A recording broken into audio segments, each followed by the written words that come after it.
Welcome to today's morning report chart analysis videos with me, Richard Perry, market analyst at Hantec Markets. On Tuesday, 26th of February, there's a very slight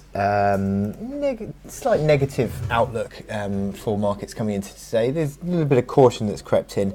What we have seen is yields just falling back on treasuries. We've seen the yen, which is starting to perform better, pulled a bit of losses back from yesterday. And generally speaking, equity markets lower. Now, there's no significant sort of shift that we've seen. Maybe markets taking a little bit of caution, taking a bit of a possibly taking some profits off the table from the move higher that they saw yesterday on the back of Trump's comments about the deadline for the trade talks. But nothing really concrete has driven this move. It could just be a little bit of positioning. Bearing in mind we have had a strong run of gains recently, but the move that we've seen is interesting because it possibly gives you another chance to get into positions. But I'll talk about that in some of my analysis videos in a bit. But what we have seen is a sharp move to the downside on oil yesterday. There was an interesting reaction to the fact that again Donald Trump suggested that OPEC should be keeping prices low, basically, and that again helped to sort of take a bit of profits off the table for the oil price moves that we've seen recently.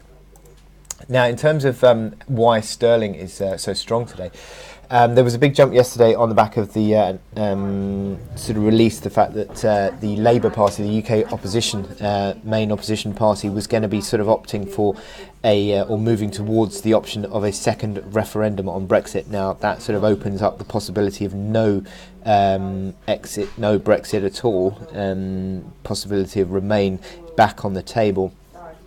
If that is the case, and hence why sterling moves higher on the back of that, because sterling would be preferential for a UK remaining in the European Union, so that would be better for sterling. So subsequently, sterling is outperforming today. But on the flip side of that, you come the FTSE 100, where FTSE is underperforming on the back of the sterling strength. You see sterling outperformance.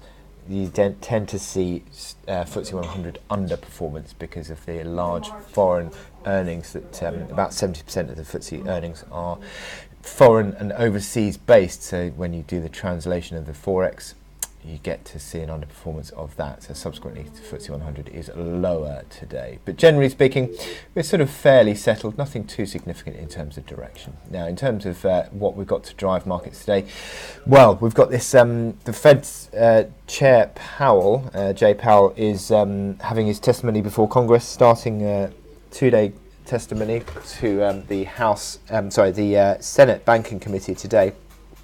And how Powell comes across in his demeanour and his outlook will be interesting, and that is certainly going to be a driving force behind moves, I think, later on in the session today. We've got US consumer confidence at 3 o'clock, expected to improve slightly to 122.8, which, as I will show you, is a slight improvement on 3 consecutive months of sharp decline, actually, in confidence. So let's see how that goes today. But certainly that would help to stabilise a little bit of that sharp move lower on confidence. So my chart of the day is Euro Canadian, which I think again factors in that sharp move to the downside on oil yesterday that weakened the Canadian loonie, and there was a big rebound on Euro Canadian. Now, is this a chance to sell? We've got this downtrend channel intact over the past 6 weeks or so.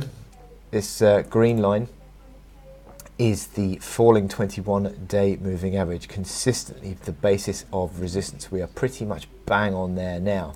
And also we're sort of up to that reaction high that we saw, 50.10, which was that the top of Friday's big bearish engulfing candle as well. So this is resistance time on Euro Canadian. Could give another chance to sell. If we start to see the market sort of failing at this level, rolling over again, I think it could be an opportunity for once more trading within this downtrend channel. Now, move back below the 76.4% fib level, 49.70 would, I think, be a trigger for that move.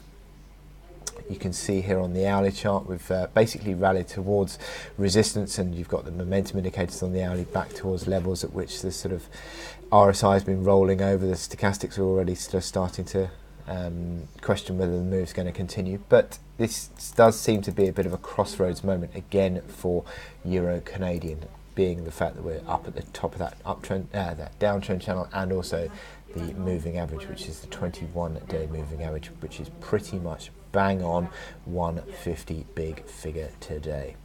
So with that in mind, I wish you good luck in your trading today, and I'll speak to you later.